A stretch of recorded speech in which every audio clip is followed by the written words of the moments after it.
Hello everyone, welcome or welcome back to Camila Teaches Cambridge US History. So today we are back with another video. We are going to be talking about chapter 3.4, and the overarching question of this chapter is how successful was the progressive movement up to 1920? So we're gonna begin with the presidential progressivism. The first progressive president was Theodore Roosevelt. His term was from 1901 to 1909, and he was the most progressive out of the three progressive presidents. He became president in 1901 after McKinley was assassinated. He promised a square deal, fair treatment for ordinary people, not for just big business. And he is seen as the first progressive president. The key actions for his term were trust busting, breaking up monopolies, regulation of railroads, like the Hepburn Act of 1906, the Pure Food Act and Pure Inspection Act of 1906, and conservation that helped protect millions of acres of land. Then after him, there is William Taft. Then we have William Taft.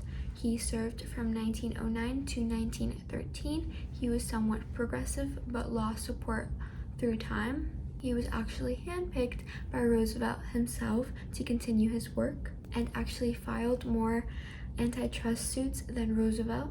But progressives became unhappy with him after these two things. The Payne-Aldrich tariff. He was seen as too friendly to big businesses, and he fired conservationist Gifford Pinchot. The result of his presidency was the split of the Republican Party.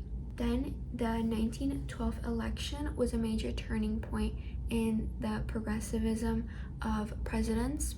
Roosevelt actually tried to come back and challenge Taft for the Republican nomination, but he failed, and when he failed, he created the Progressive Party.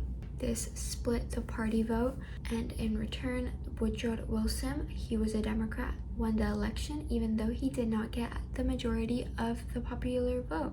This election showed that progressive ideas had become very, very powerful. Through this, there were two new programs created. The first one was the New Nationalism Program, and this was Roosevelt's program. This held strong federal government, regulation of big business, help for workers and the poor, and the conservation of land.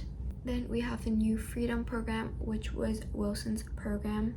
This one held smaller government but stronger regulation, lower tariffs, banking reform, stronger antitrust acts, and more competition in business. Moving on, we're going to be talking now about Woodrow Wilson and his presidency.